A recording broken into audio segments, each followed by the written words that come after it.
and welcome to Women on Top, the new weekly podcast showcasing bright and brilliant women on a mission, brought to you by Frankie Cotton. My guest today is Billie Quinlan, co-founder and CEO of Ferly, the femtech app everyone is talking about on the UK startup scene. Since escaping corporate sales in 2017, Billie has cycled 320 miles to raise money for grassroots organisations, learned how to code, was accepted on the social innovation accelerator Zinc VC, did a TEDx talk on female sexual empowerment, and co-founded Ferly, a business focused on improving our sexual well-being. For co-founders Billie and Anna, Ferly emerged from their own stories of sexual assault. Together, they could see clearly the unmet needs around women's sexual well-being and use their experiences positively to address women's sexuality and female empowerment head-on through Ferly. Billie has said, "It's my personal mission to always work on projects that will empower women and girls, to use my voice in pursuit of gender equality and to challenge the status quo, even if it's an unpopular, if not seemingly impossible opinion. No person should ever be a survivor of sexual assault, but that's not the world we live in. Globally, 1 in 3 women will be. Ferly is our first contribution to changing this. It is my battle cry to smashing the taboos, ridding the shame, and taking my identity back. I know who I am." So Billie, welcome to Women on Top. Thanks for having me. What a mission. I mean, that is quite something. We wrote that for Instagram a few weeks ago when we kind of announced Ferly's launch, and we thought we did a little behind the scenes on who we are, who the founders were, and a little intro to ourselves. So yeah, I mean, that is me written down and set out like that from you. I feel like I sound quite impressive. You do. You do. I think, you know, knowing your sort of personal mission is almost like finding the meaning of life in a way. Do you know what I mean? It's like people spend a lot of time thinking, well, what is my mission? Why am I here? What am I doing? And it sounds like you've got there.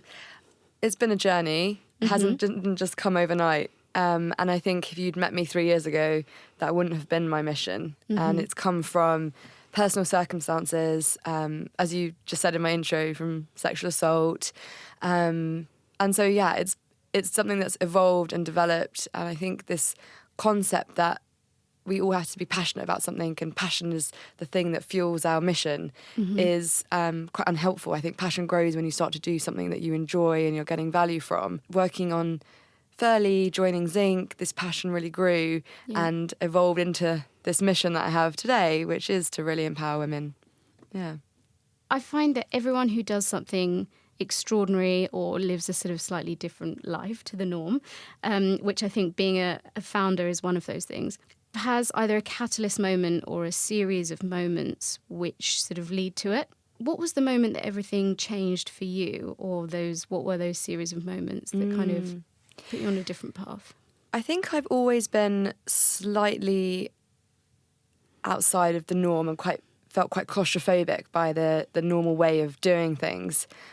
I started my career in a young startup as the first employee and had a really good time. And then I moved into another startup. So I did an FMCG and then a cybersecurity startup, very rogue, but a really great learning experience.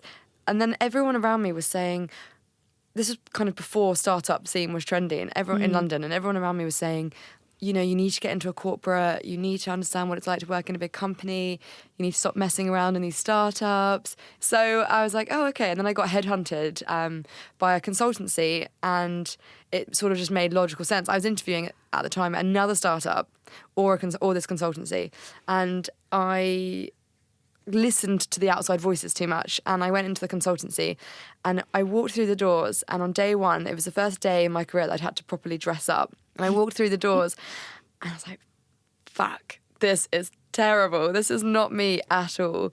But I'm very stubborn, and when I've made a commitment to do something, I really want to sort of see it through. So I thought, okay, I'm here now, let's see what I can make of it. It's day one, I'm sure there's lots of emotions going on. Yeah, I'm sure it can get better. And I was there, and I felt very claustrophobic in that environment. And I wasn't loving the work. I was surrounded by a very male-dominated team, company in general. The culture was very outdated, and I really did throw myself into it. But then I was having a meeting with a colleague, a very senior colleague, and that's when I was sexually assaulted. And that, for me, you say what was the sort of catalyst, what was the moment? It was that moment that changed everything. And I didn't realise it at the time. I think I did the classic thing of blaming myself, even though, you know, theoretically I could see it wasn't my fault at all, but you do. And the thing that struck me most was that my identity and my sense of self completely deteriorated. So it wasn't even about sex. It was about who I am as a person and what that violation had done to my sense of self. So the next 6 months were a really difficult time, and I took a very downward spiral. And in a few years before that, I'd suffered with depression at uni. So I was starting to see a lot of the same sort of behaviours surfacing, and I was really scared because that period before had been really hard. So I knew that there was a little bit amount of time left for me to really take control of my experience and do something about it. And my poor dad, I'd go meet him for lunch every week, and I wouldn't even be able to walk through the door without crying. And he was like, "What is going on? What is happening?" And I obviously hadn't told him and couldn't tell him. So when and how did you start to speak out about the experience? Yeah, so 6 months went by, and I heard of an organisation called Escape the City. And Escape the City has kind of two programs, and they help people change the direction of their career, or they help them start a business. And I wasn't ready to start a business at all. I just needed to rebuild my confidence, and I was really interested in changing my career. So how do I move away from this job that I feel really stuck in and is really not good for my mental health? And so I joined their 3-month program. And I remember the first day I spoke to the facilitator, and I just broke down in tears, and I was very overwhelmed. And she said, she was amazing, Sophie, and she said, "Look, let's just try this together.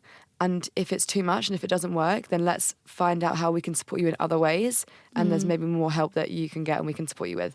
I thought that was so amazing. But it was that was the real catalyst for change. So that 3 months completely transformed my life. And the reason I knew I needed to do something about it was I had come to understand that the same person at work was sort of grooming for an all-female team who's been quite predatory at work. And I just thought, it's not my responsibility, but it is my responsibility to speak up and stop this. So did he get reprimanded? What happened? I think almost 2 years later, I think he left the company. Yeah. I can't even imagine. I mean, I think it's, you know, when you think about how the corporate world can be very male dominated, and, you know, the experiences that women go through generally anyway is really difficult. I can't even imagine what that was like for you. I mean, it's in a really perverse way. It's been the best thing that's ever happened, because it's led me here to Ferly and co-founding the company. And it's given me this like strength and grit inside. Yeah. And I think that's my main takeaway, and something that I would love everyone to sort of know and understand and believe, is that when bad things happen, they make you so strong.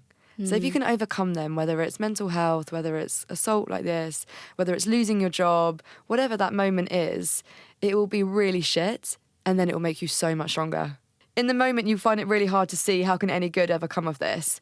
Women are so strong. That's true. Women are so strong. Yeah, we are. We are. So you found Escape the City. Did you stop working and you did it full time, or was it part time and you did it on top of your work? Part time. So it's every Tuesday night for 3 hours, and then 5 full weekends, I think, in that 3-month period. So all day Saturday, all day Sunday. Quite a commitment. Yeah, massive commitment. And at the time, I used all my savings on it as well. So it was like $2,500, I think. And that was a lot of money for me at 25. But I just felt like this is going to be something that's really going to be transformational. I really need it. I'm really stuck. So I needed something I needed a community, and I needed a framework in order to drag me out of that. And it was the most incredible thing I've ever done. I would go back and pay £10,000 for it. Really? Yeah. So what was the outcome? Was that where you learned to code? What was it that you were trying to get out of it specifically? So when a lot of us are in our careers, we sit there and we think, okay, I've done sales for 5 years, or I've done marketing for 5 years, therefore I'm a marketer, I'm a saleswoman, and that's all I know and all I can be. And we get quite fixed in these mindsets. And this is where, you know, I learned the difference between a fixed mindset and a growth mindset. And a fixed mindset is, I've become an expert at this thing, I know how to do it, this is all I know how to do, I can't sort of move outside of my comfort zone. And then the idea of changing careers is really overwhelming, because how do you go from something that you understand and you know really well and you've developed a real skill set for, to something completely different? How do you transfer that? And going outside of your comfort zone that much is really hard. But if you're not loving what you're doing and you're not coming to work impassioned by what it is that you're working on and motivated to succeed, then you need to take that leap and you need to get outside that comfort zone. So for me, I was stuck in that rhetoric of, oh, I'm a saleswoman, I've only ever done business development, I've only ever worked in this way. How do I possibly go and do something else? And where does that even start from? And so Escape the City is kind of split in two parts. The first part is very introspective, and it makes you really unpack a lot of things about yourself, and it gets you down to your values. Like, what are your core values that you stand for? What do you really care about? And it just unlocked this idea around coaching and really coming alive when I'm empowering others to experience life. And so that's really interesting. Yeah, so that kind of ignited something.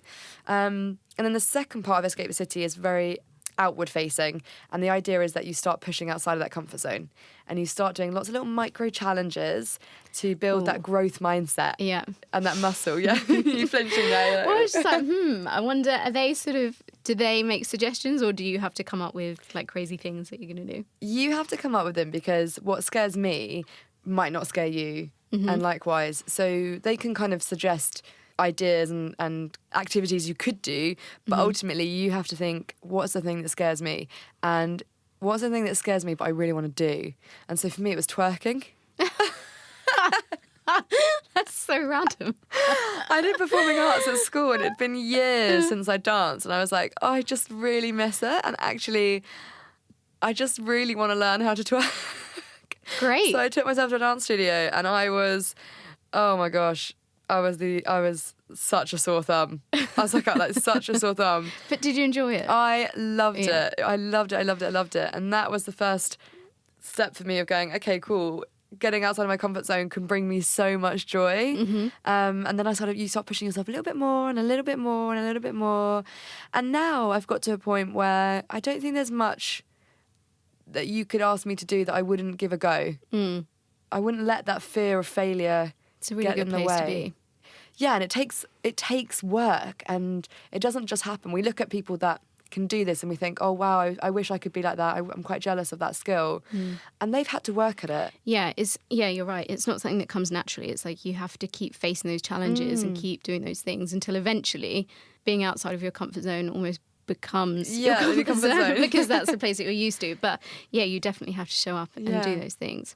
So from Escape the City then, tell me how you went from there to Zinc VC, and that's where you met your co-founder, Exactly, Anna. yeah. After I left Escape the City, I was still in my job, I was still working full-time, and I knew that I really needed to switch roles, and I really needed to have a side hustle to start planning my escape. And I started training to be a health coach. So I was really interested. I had a lot of gut health issues, which was kind of linked to the anxiety and kind of depression. Brain-gut axis is a really powerful thing. And I really wanted to unpack that. And I wasn't getting answers from traditional medicine. So I started training to be a health coach, which is all about holistic preventative care. And then I needed to switch roles within the company. So I went to the head of HR.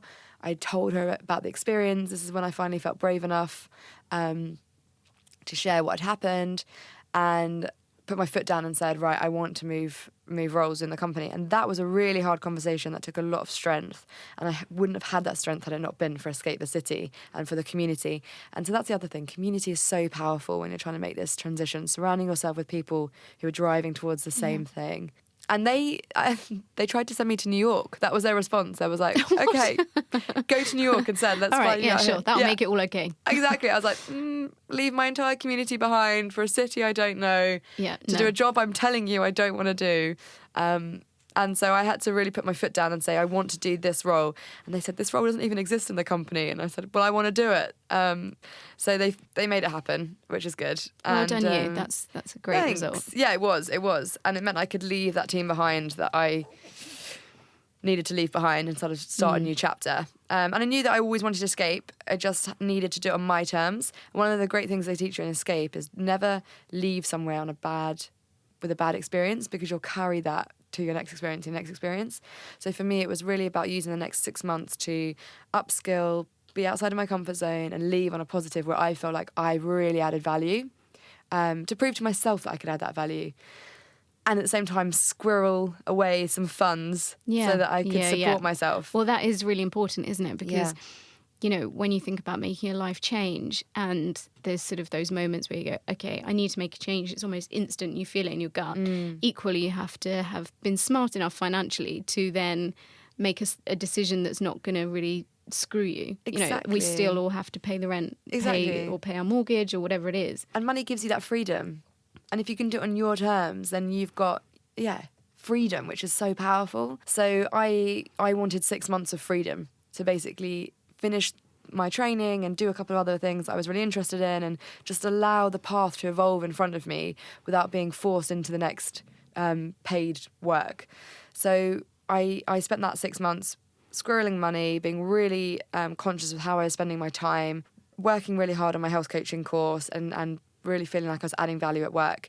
And then when I left, that's when I learnt to code. So I thought this health coaching was going really well. I was really enjoying it.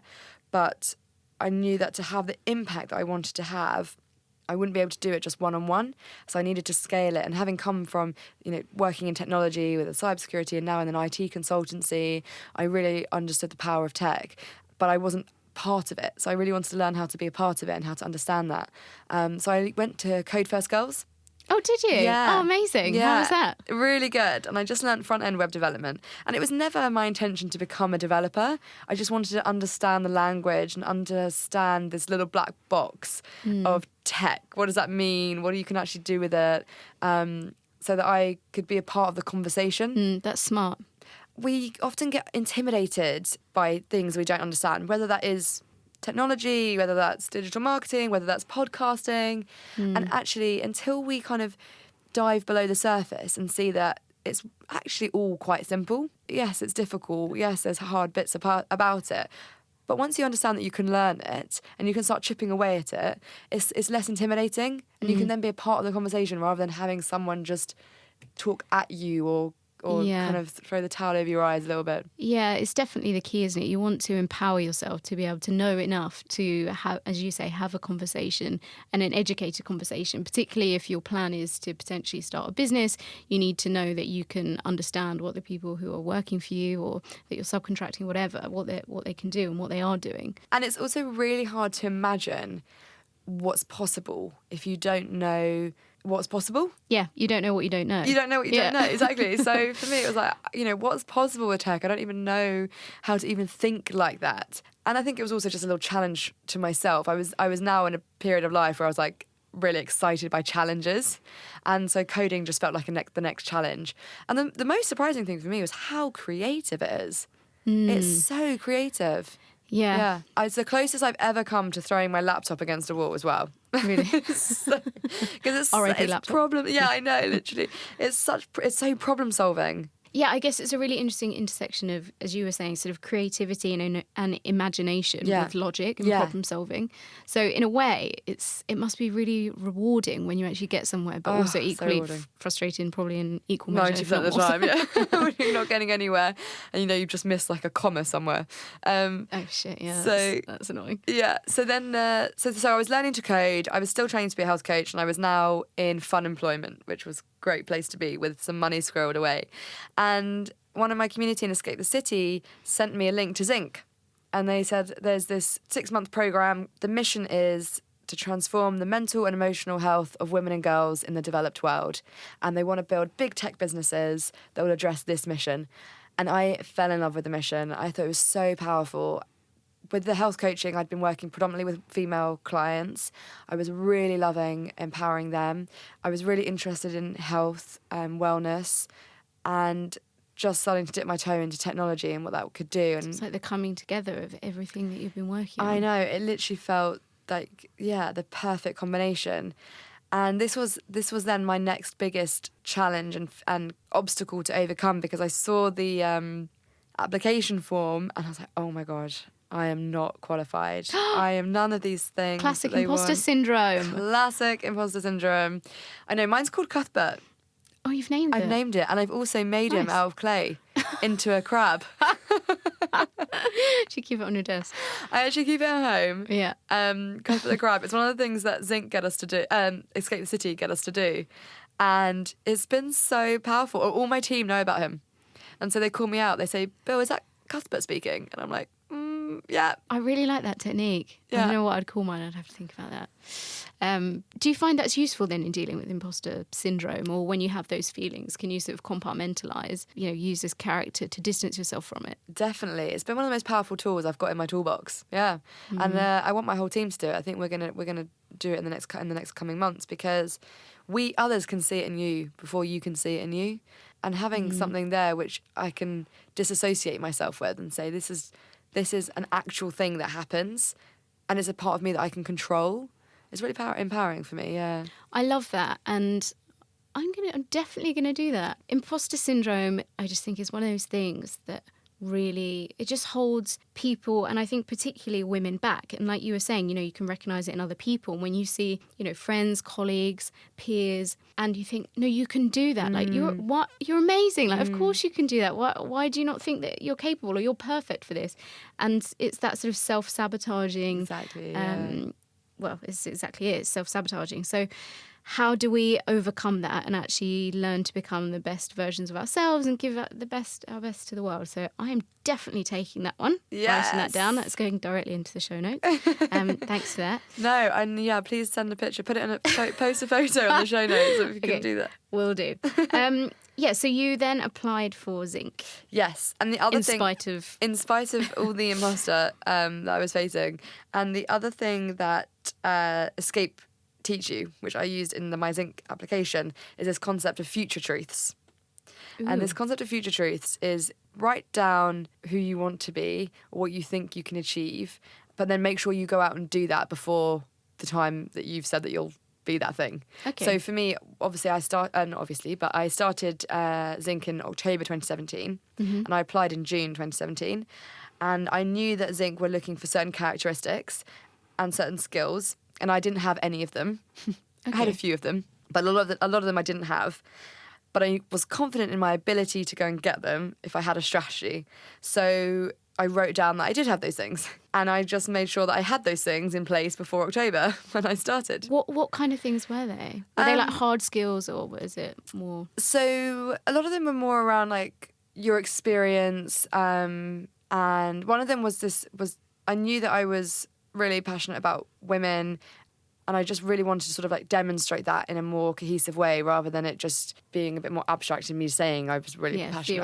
Exactly. I'd not really demonstrated that, despite, beyond having my female clients, all my previous work, nothing in that suggested that I was passionate about working with women. Mm-hmm. So I said that I was really passionate about this thing, and I said that I had done a humanitarian trip focusing on women, and I hadn't.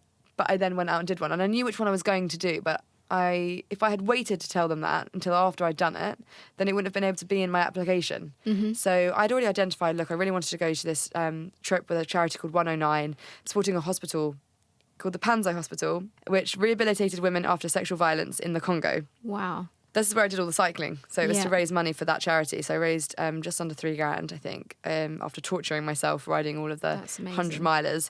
And the trip was just such an eye-opener for me. And I got to see these incredible women from the Congo come and speak to us about their experiences and how they'd kind of lived through that and moved through that. The incredible work of the Panzi Hospital. And it was just such an empowering experience and a real insight into sexual violence, both in the East, but also in the West, because the rest of the women on the trip were all from the US and Europe, and 80% of them were survivors of sexual violence. And it just really opened my eyes into how prevalent this issue is. But that was just one experience of like a future truth. So, I've gone on a humanitarian trip with women. Well, I hadn't, but I was going. Yeah. So I didn't let that stop me. The other one was around the coding. I can code. I can do front-end web development. I couldn't. My course for Code First Girls hadn't started, but I knew that I was enrolled on it, and by the time October came around, I would have built a website using HTML and CSS and a bit of JavaScript. So that's a future truth. That's really incredible accountability there. Yeah, exactly. It feels like a proper life hack, that does. I think it is. You heard it here first. You heard it here first. Well, you heard it from Escape the City. Yeah, okay. Yes. Stolen from them. We should credit them. Yeah. Yeah. But it's and it's something that I do now, and I encourage my team to do it, is, what do you believe that you'll achieve? And and therefore that is a part of you now. So write that down, say that you're that thing. And then engineer it to And then happen. engineer it to happen, yeah, exactly, yeah. So don't let the fact that you've not done it stop you from achieving the thing that you need in order for it to happen. Yeah. Amazing. So then you join Zinc. Yes. So then I joined Zinc in October, and I remember getting the call to say that I was on the programme, and I was driving and I just pulled over to read the email, and I burst out crying, and it was like the happiest moment I'd felt in probably 5 years. I was so excited because it just felt like the next step in my future. And if I had thought back to a year ago where I was, I would not have been able to get that role. I would not have been able to get onto the programme.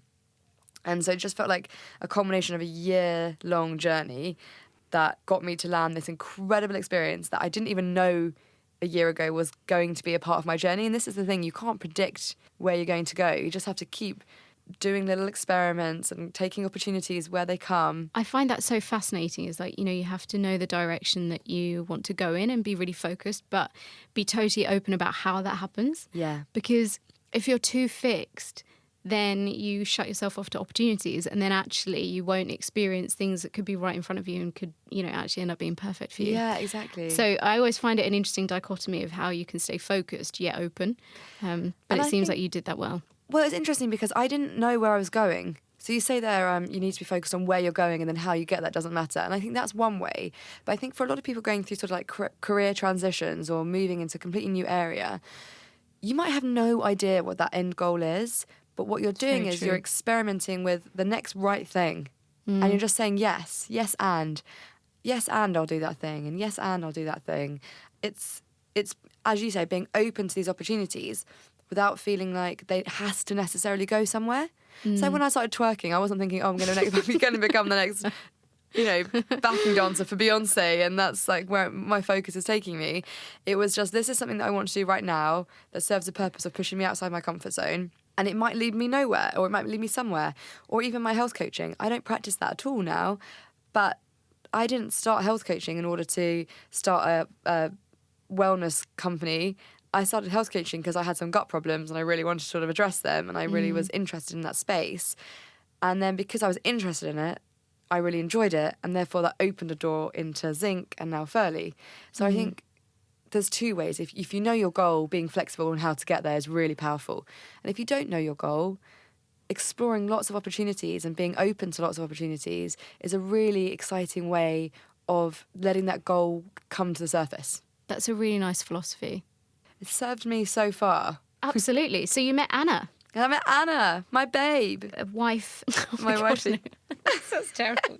Wife. She basically That's not what I meant. But a co-founder relationship is like a marriage, is what I meant. It is. It is. Without She meaning to basically insult is my Anna. wife.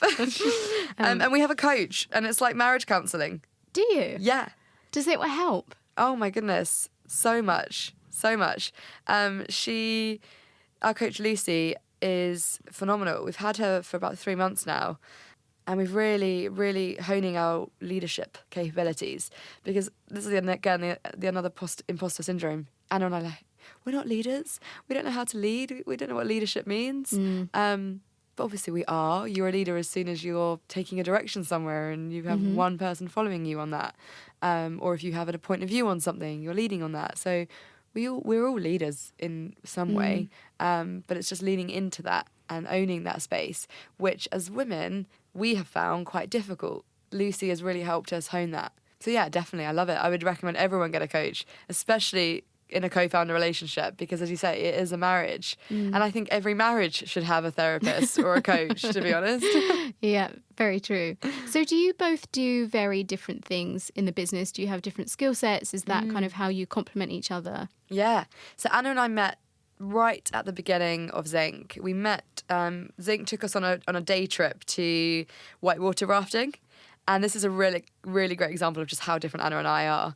We're straight into the changing room, getting into our wetsuits, and we both just like strip off, take our pants off, takes our bra off. I think the other women in the changing room were a bit like, oh, I think I might go and use the other changing room. Anna and I, they're just there chatting away in the nude.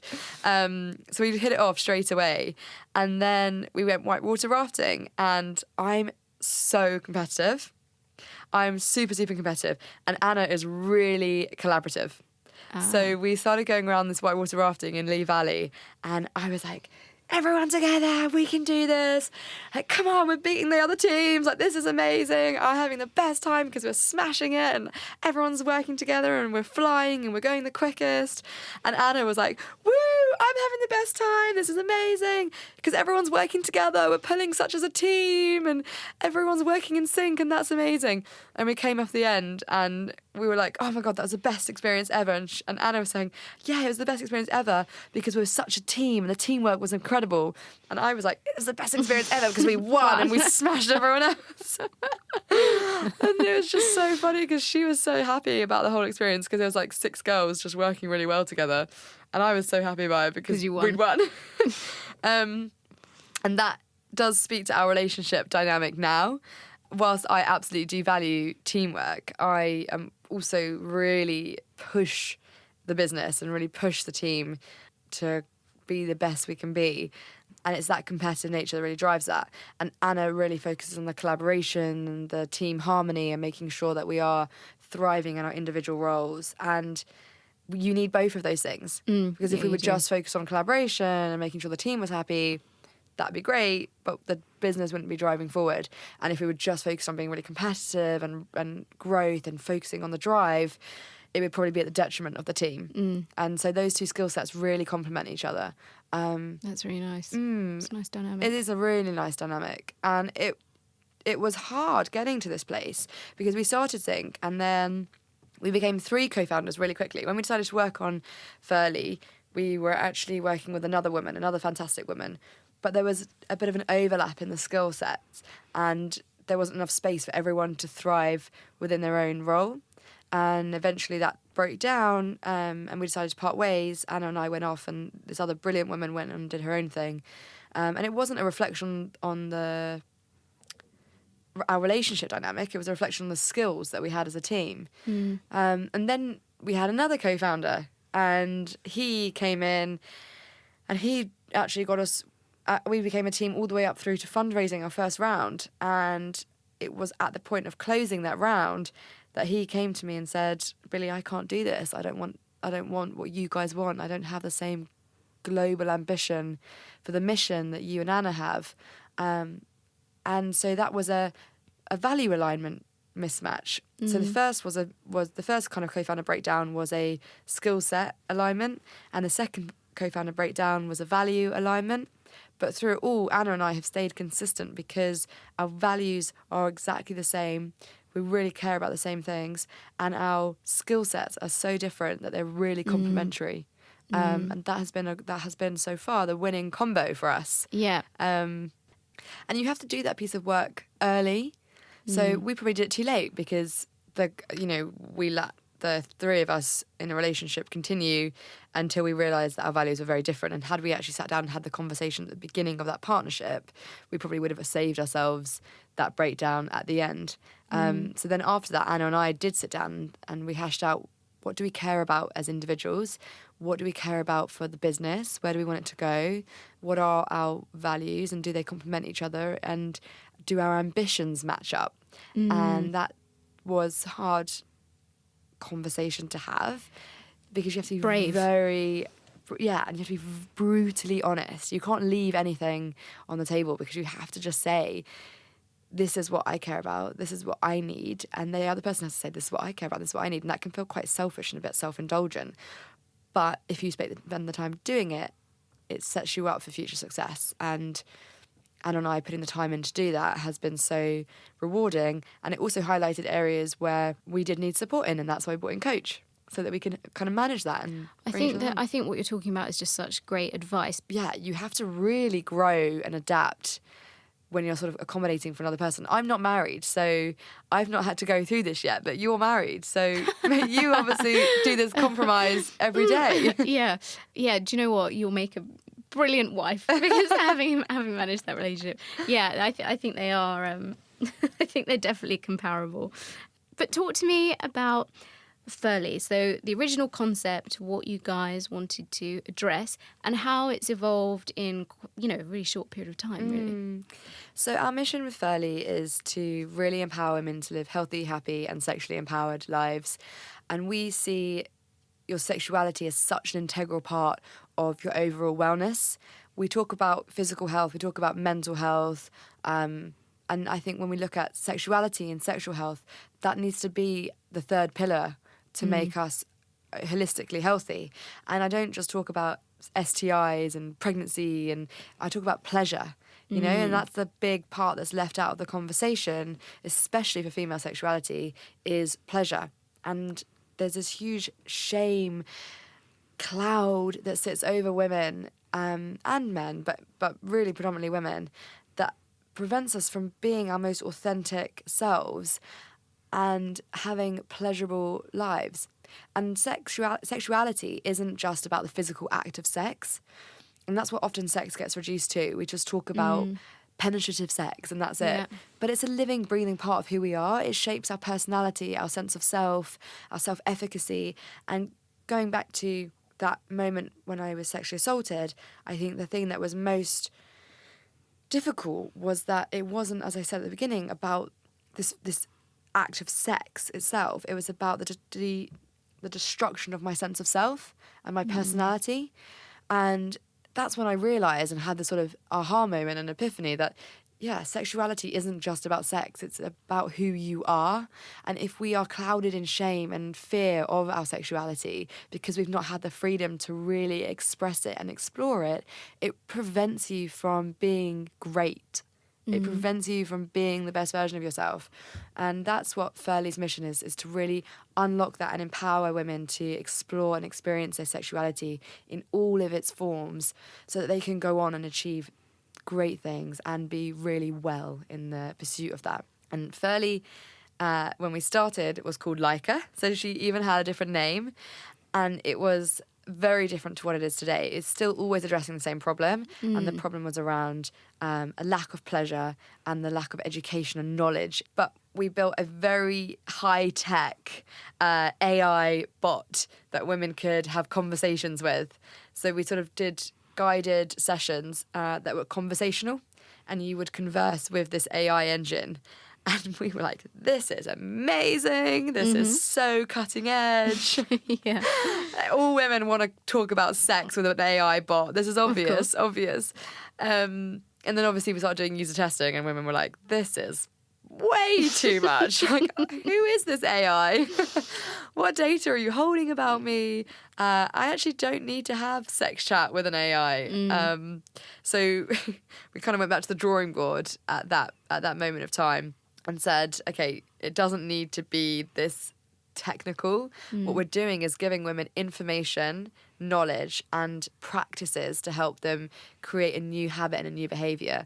And that's why we settled on audio. And audio is such a powerful, intimate medium that fits into our daily lives. I mean, just look at the rise of podcasts. I think the average podcast listener in the US listens to like 36 hours of content a week. That's huge. Yeah.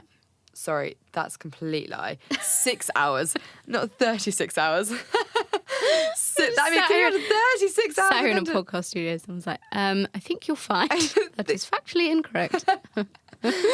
6 hours of content a week, which is still a huge amount of content. It's massive, and it's, you know, it's not radio, it's not background, it's intense, as you say, intimate listening.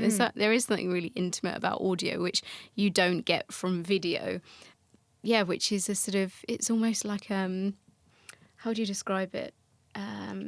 You know, like you're listening in. It's like if you can hear somebody whispering next door with a friend, you're like sort of listening into the conversation. conversation. Put the glass to the wall. And, you know, you sort of can listen to things that maybe you think are taboo or that you're not necessarily open or comfortable to discuss with your friends. Yeah. But you can start just sort of tapping into something, an interest. Exactly. So the way we describe Ferly now is it's your sexual wellbeing studio. And it's a digital space for you to really explore your sexuality and develop the practice of sexual self-care. And we talk about self-care a lot today. And I think we describe it on our website as sexual self-care isn't the same as having a wank in a bath whilst eating avocados. It's not what we mean. What we mean by sexual self-care is taking time out of your week to connect with your sexuality, to slow down, to be mindful, to be conscious in connecting with your body and your mind, and taking a much more holistic approach to your sexual self-care, so that we are focusing on the power of the mind, and we are unpacking a lot of the social narratives that we have out there that contribute to the way that we think about sexuality. And it's called a mind, body, world approach. And we think that's sort of the future of this space. And it's the future of healthcare. Preventative, holistic is where we're headed. And I think we're just able to, as a startup, you're just able to move a lot quicker. So we're able to do that quickly in the space of sexuality because very little exists out there. So yeah, Ferly, your digital sexual wellbeing studio. Listening to, your mission and what you want to achieve, it's like, where do you start? And you started with an AI and now you've gone to audio. But it's like, how do you tackle such a massive issue that's been created by a patriarchal society that's ingrained in everybody? And, how do you start to unpack that and get that message out to people who have vastly different experiences from different cultures? I mean, it's amazing. I, have a hell of a lot of respect for what you guys are doing. And also, I guess as soon as you take a point of view on something or you try to challenge the status quo, there's always a backlash, right? So there's people who get it, and then there's also people who are like, no, this is awful, and or women whatever, shouldn't have pleasurable sex. Exactly, or I don't want to listen to that, or whatever. How do you find navigating that world where you're sort of breaking taboos? I think we were quite scared of it at the beginning. We were quite cautious of it, and again, we were listening to these outside voices. So people were saying, don't be controversial, just kind of go in the middle lane, because it already have a lot of controversy around it. So give the information, but don't really take a side or a point of view on it, and that's where you'll be able to reach a larger audience, so you won't put anyone off. And I think as we've grown into Ferly, as we've grown into our roles, as the business has developed, that doesn't work. You can't be taking this middle lane and not having a point of view. Yeah, and sitting on the fence. And it's not who we want to be as a brand. It's not who we are as individuals. The reason Anna and I started Ferly and have got it to where it is today is because we don't mind saying the unpopular thing as long as it's the right thing, or as long as we feel it's the right thing, and we don't mind challenging the status quo. If we did, we wouldn't have built a sex tech, femtech company when everyone was telling us, you shouldn't do this. I mean, this was one of the things that we got right at the beginning. They said to us, a few people said to us, look, you're two young women building a business in sex. You're not going to get anywhere. No one will take you seriously. This will never be successful. You won't raise money. You should choose something different to work on. What, like something more, corporate? Yeah, or like, I don't know. Safe. Oh, for God's sake. And we went, really winds me up. Yeah, and it really wound us up.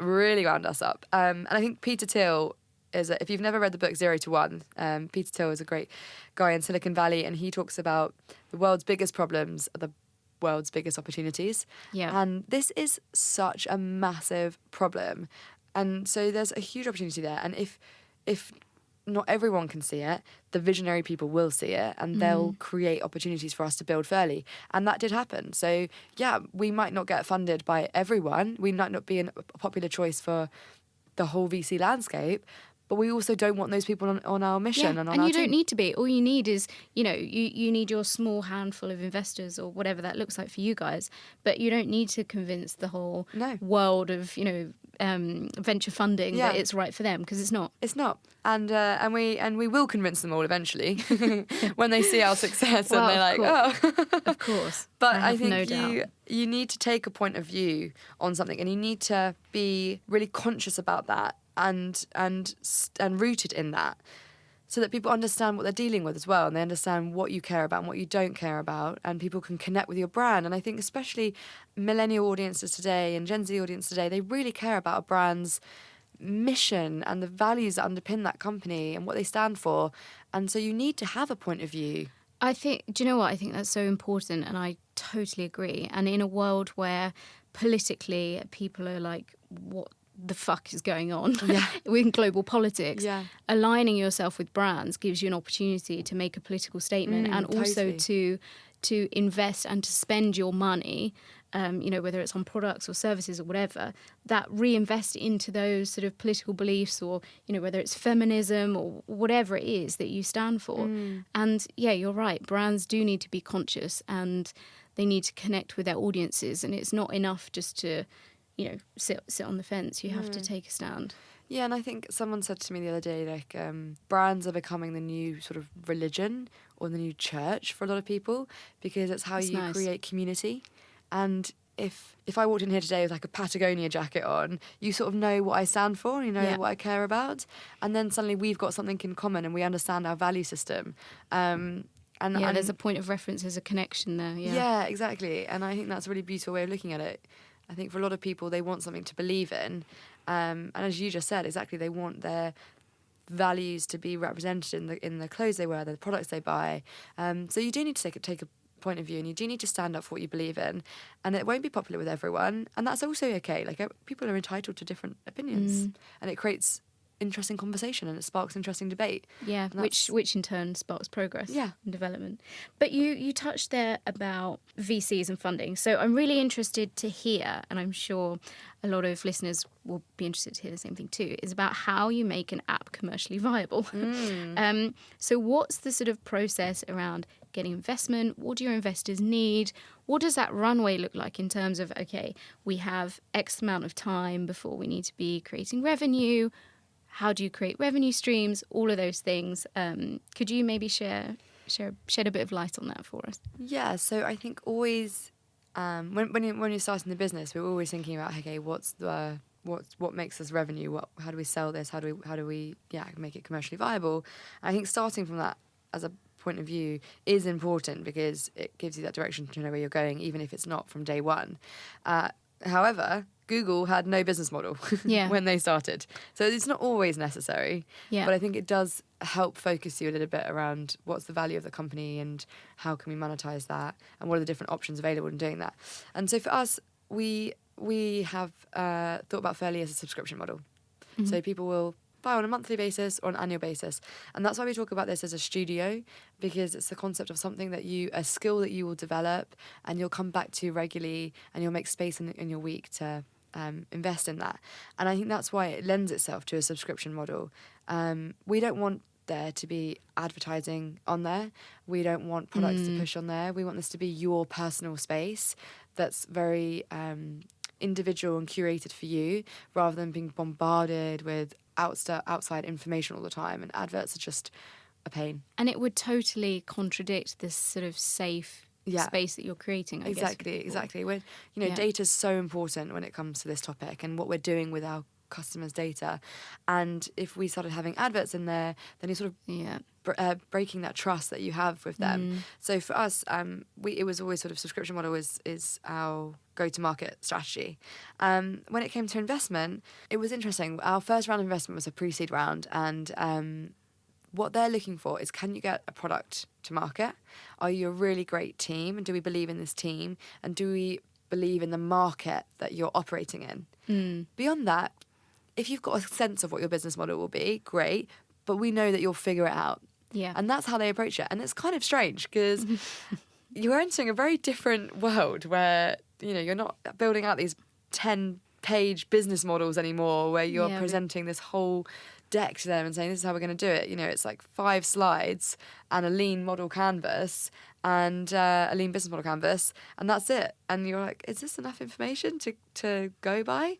But it is, and it's because at the beginning stage they're looking, as I said, is this a great team with complementary skill sets?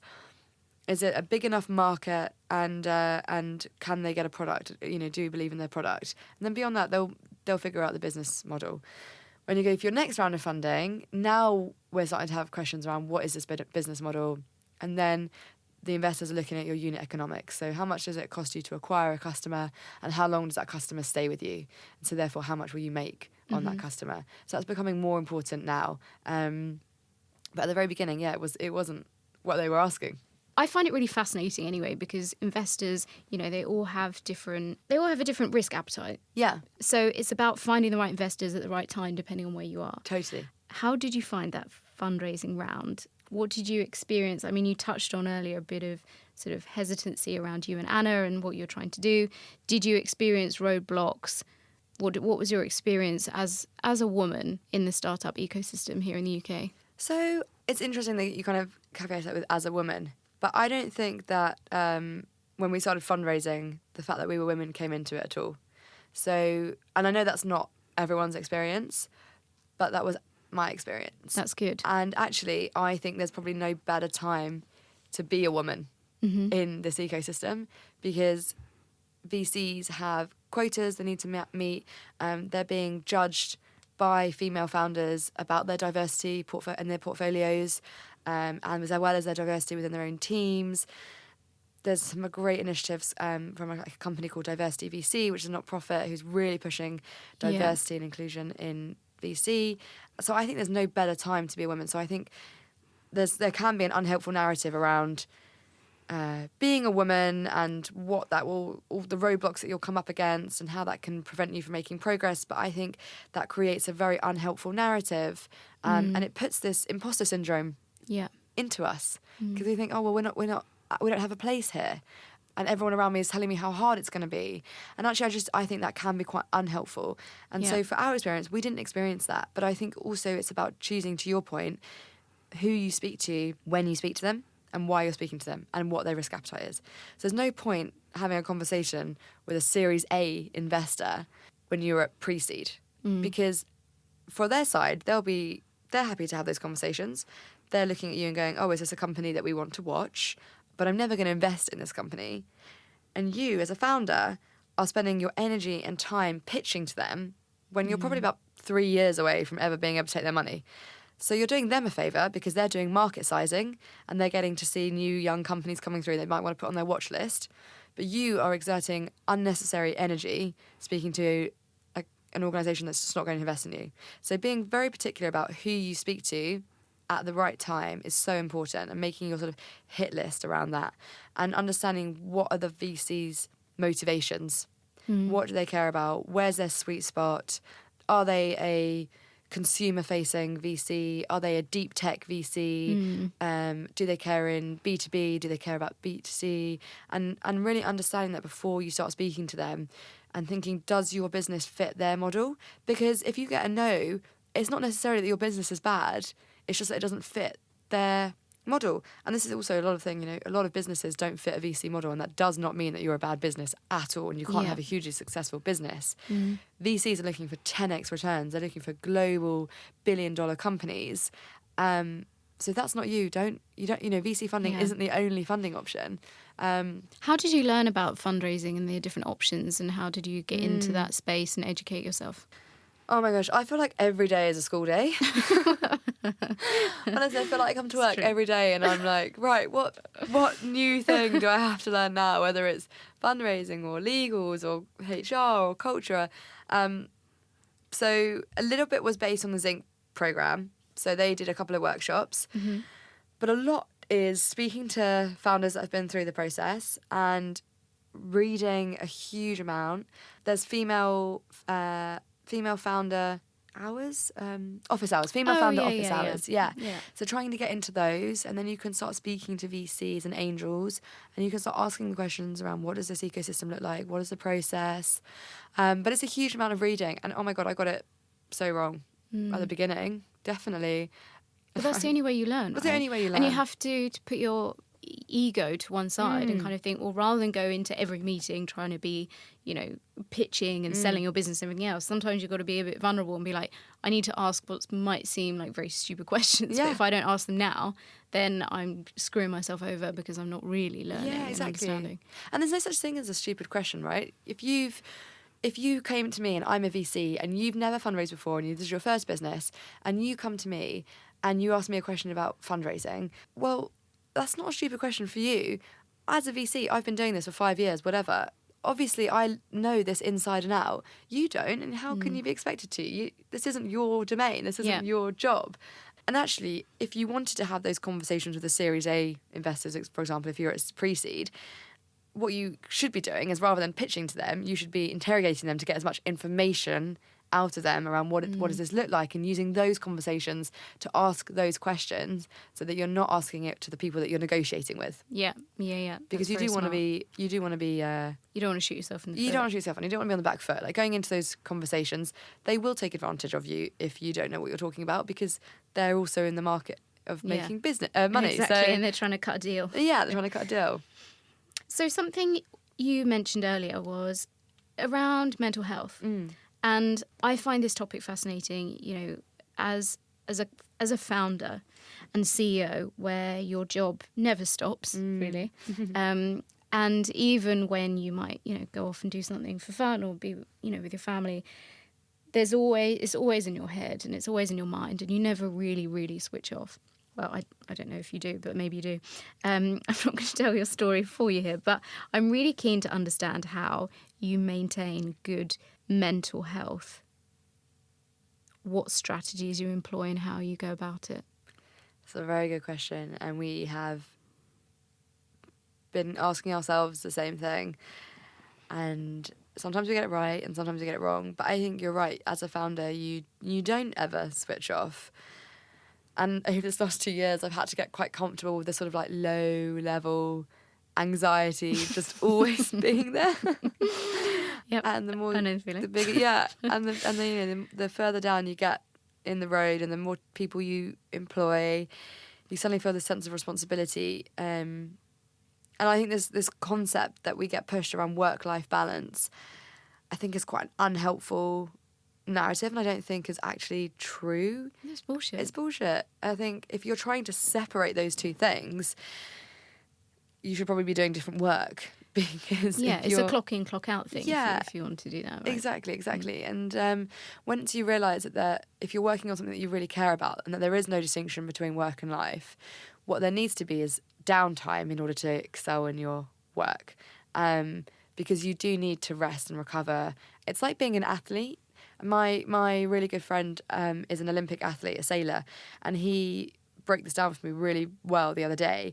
He was like, in order for us to perform on the race course and to do really well, that's a lot of stress and a lot of pressure. You've got all these eyeballs on you and camera crews and the whole kind of world watching you.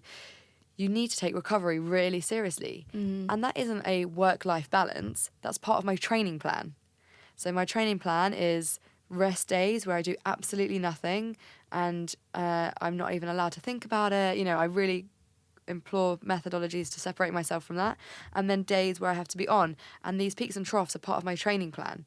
And that's how I live my life. And I think thinking about it like that for me has really helped. So now I don't see it as, oh gosh, I don't have this balance between my work and my life.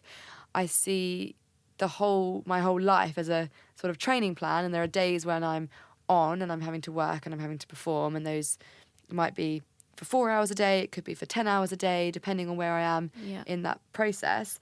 And then there are some real days I have to rest in order to be able to exceed and excel on the work days I'm working. And I think getting comfortable with the fact that you'll never stop thinking about it.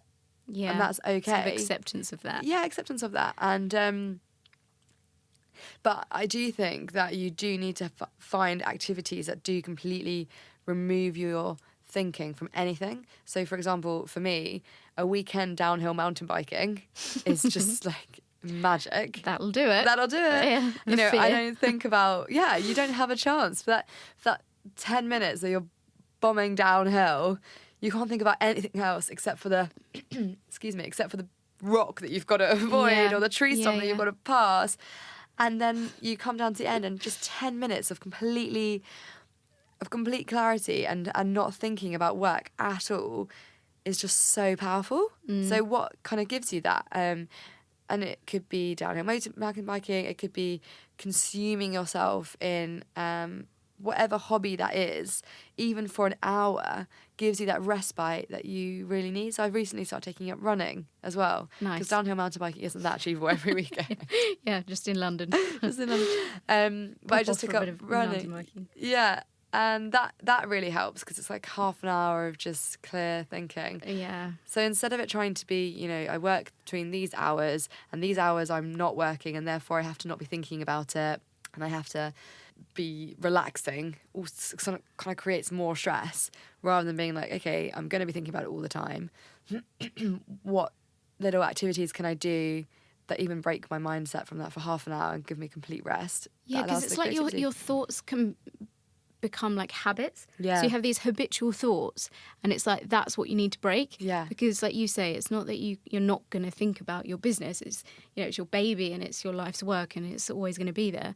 But it's, can you break these habitual thoughts that may be negative or taking you down a particular path, where actually like, no, I need to come out of that. Yeah. That train of thought and I need to take it somewhere else. But Yeah. the only way to do it is, you know, to either, I guess, be very zen and to meditate, or the opposite and just become totally involved in something. Yeah, I think it's being conscious and aware of your thoughts, isn't it? And I mean, I guess that's what meditation and mindful, you know, teaches you. But it's about being mindful, and this is the same with Ferly. Okay, you know, it's about being mindful around your sexuality. So it's about being mindful around why you have certain attitudes, how you should be as a woman in the bedroom, why your body looks the way it looks, of what you should perform and the role that you should perform. It's about being mindful around the behaviours you have with sex. And it's the same around work as well. It's just being mindful about the way you're thinking about it and quite intentional about the way you're thinking about it. I'm just listening to a great podcast by the guy that wrote Deep Work. It's a really good book which kind of talks around productivity and focus is a superpower. Yeah. Because we've lost the ability to focus because we have these constant distractions. We're just in and out of everything. In and out, picking in and out. And I think, to your point there around how do you kind of detach from it, it's about being a bit more mindful and intentional about how you engage with your work practices.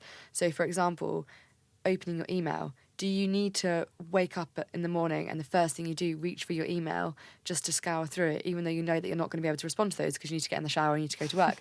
Or actually, can you take that morning period to get up, go and have a shower, brush your teeth, have a cup of coffee, whatever it is you need to do, and then get to your email when you know you can actually do that piece of work? And it's the same. Yeah, it's just about being, I think it's about being a bit more intentional, a bit more mindful, and it's something that we're trialing at the moment within Ferly as well, within our team, about how we sort of do that. Because this is the other thing I find really interesting is in business, the leadership team also enabling their staff, or the employees of the business, to do the same. So to give them that respect and that freedom to make their own choices around their mental health and what works and what doesn't.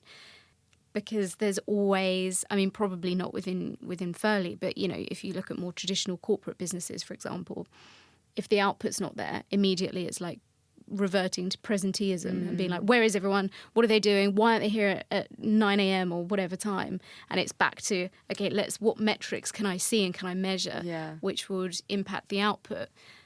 But we don't live in that world where you switch on and off, which is what we're talking about. How do you empower your team without, I guess it comes down to trust, right? Yeah, and that's it's such a good question because it's something that we are working through as a team, because as a team we really care about being high performing, and that's something that we've bought into as a team of Ferly. And then it's like, okay, how do you actually become a high performing team? What does that actually mean? Because each individual is different as well. What I need versus what my designer needs versus what my tech lead needs is very different. So how do you create an environment which facilitates teamwork but also allows for the individual's needs? And we're only 5 right now, and it's already a challenge, and that will become increasingly more difficult as you get more people. But trust exactly is where you have to start with, and understanding what the output is that you want and what the kind of desired end outcome is, allows you to focus on that rather than the hours that they're putting into the work, and what if they're showing up on time, if they're showing up for 8 hours a day, if they're taking a walk at lunchtime, whatever. If the output isn't suffering, actually how they get there doesn't really matter. Yeah. But that does take a lot of trust. And for Anna and I, this is again where we differ, because I come having spent some time in that corporate environment. It has shaped the way that I think about work and structure, and I'm having to sort of unlearn a lot of that. And Anna comes from academia, which is very she got her PhD from Oxford last year, and for her it's so self-motivating. and you do your own work and no one's watching you and watching. So your success is completely predetermined by how much you put in and how that works for you and how you set up your days. And so we come at it from quite different world views. And then she's also very trusting. So she gives her trust straight away. For me, you have to earn my trust. And it's, again, something that I'm trying to work on. But so we approach trust quite differently. But I think what we've done and what we continually do is have very open communication. So sort of we're very open and transparent with the team, and the team are very open and transparent back with us. What we're just about to implement is OKRs. So this is a management theory, not another management theory, but it's been popularised by Google and Intel, and now a lot of startups roll it out, and it stands for objectives and key results. And that is basically going back to the output point that you made, is around what's the objective that we want to get to do, and what are the key results that if we achieve, we know that we've achieved the objective, and then the team are free to come up with the initiatives that they want in order to achieve that. Yeah. Because you've committed to the objectives and the key results, and at the end of the quarter you look back and say, did we achieve that? No. Why? What went well? What didn't go well? Well, we're only working an hour a day, so maybe that's not great. Or, we're working 15-hour days and we're absolutely exhausted, and that's also not great. So I think it's a little bit of experimentation, but trust is definitely a big thing. Getting people that are motivated to your mission is a really big thing. And just having a little bit of flexibility to allow people to do what they need to do. And as you say, sort of helping them to understand what they need for their own mental health as well, and creating that. And I think one of the biggest things that we've found that comes down to mental health is, are they empowered? Are we as individuals empowered and motivated? And because if we're not motivated and empowered, then that is a detriment to our mental health as well. Yeah, so how do we constantly ensure that we're working towards things that we care about? It's a big responsibility that you have. Well, I think it's a joint team, a joint responsibility. We can't be responsible for their mental health. No, you can't. And we try to be, and that's also where it falls down. Yes, that's very true. At the end of the day, everyone, they're responsible for their own sort of work efforts and how they, what they do too. Yeah. So, that's important to remember. This has been so interesting, and you've shared some incredible insights, so thank you so much. Is there anything that you'd like to share as sort of a final piece of advice or a piece of learning or something that you're just like, I have to share this because, you want to pass on the message? I think I've been doing a lot of reading and researching into this concept of growth mindset over fixed mindset. And I think obviously the listeners listening into this podcast, and the reason you've created this is because women are striving to say, how can I do better and achieve greatness? And I think getting really familiar with this concept of a growth mindset, knowing that you're a beginner and that no obstacle is too much for you to overcome, you just have to break it down and believe that you can find the route there. That's what I would say. Spend some time really understanding what's blocking you from having that growth mindset, whether that's your version of Cuthbert, the imposter crab, whether that's your future truths, these little bits that can help us overcome these obstacles. But know that if you adopt a growth mindset and if you learn to feel comfortable with the uncomfortable, you can honestly achieve anything. We can all achieve anything that we put our mind to. It will just be different for all of us. So, adopt a growth mindset. Be comfortable with failure. And I would say actively do things you're going to fail at, just to kind of, again, build that muscle on failure. Because as soon as you can fall in love with failing, you'll never get blocked by anything again. That's such a great message. So how can we find you? How can we download Ferly? What do you want us to do? Where should we go online? Give us all the details. So you can find Ferly on the App Store. We launched just under 3 weeks ago, which is so exciting. I can't believe it was only that long ago. We were just saying before, was that just 3 weeks? I know, because Frankie, we met ages ago, didn't we? Months ago, and I was talking about it then. But Ferly, so it's Ferly on the App Store. Please leave a review, leave a comment, chat to us via intercom within the app. We love to talk to you. Find us on Twitter, We Are Ferly, or on Instagram, We Are Ferly, and be a part of the community. We would love to have you there. We would love to chat to you. Viva la sexual revolution. Woohoo! Yeah, and I think also your brand and stuff is just amazing. And I love it to bits. I think it's great. And your Instagram is great. So definitely check it out. Thank you so much, Billie, for everything that you've shared. And thank you all so much for listening. You can join in the conversation online using the hashtag #TheWhatPod and tagging us at @TheWhatPod on Twitter and Instagram. And you can find out all the details about our wonderful guests and everything we spoke about in the show notes. See you next week.